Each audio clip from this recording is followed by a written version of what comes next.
Hola, ¿qué tal amigos? El día de hoy te voy a estar dando un cupón de descuento para que tú puedas contratar tu hosting y dominio con un 70% de descuento en HostGator. El cupón lo tienes en el primer comentario y descripción de este video. Te va a estar mandando a la página principal. Aquí en la parte de abajo escoge el plan que más te guste. Por ejemplo, el plan personal.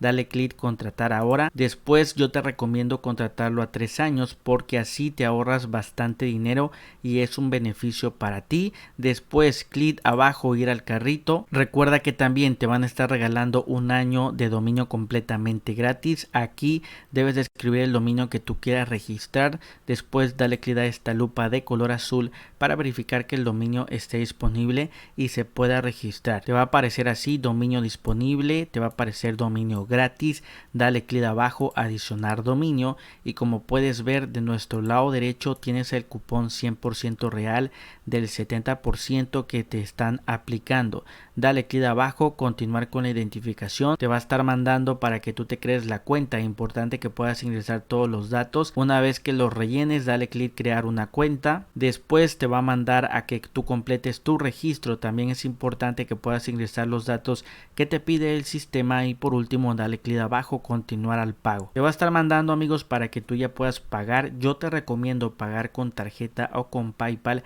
ya que te lo van a activar muy rápido. Si pagas con tarjeta, acá debes ingresar todos los datos de tu tarjeta, y por último amigos le debes dar clic acá finalizar compra para que ya se pueda hacer tu pago. Recuerda que toda la información de tu hosting y dominio te la mandan a tu correo electrónico, así que es importante que puedas revisar tu correo ahora mismo. Y listo amigos, también recuerda que he creado un tutorial donde te enseño a crear una página web acá en HostGator con un diseño impresionante en tan solo unos minutos. Te va a estar apareciendo ahora mismo el tutorial, solamente dale clic para que puedas ir a verlo.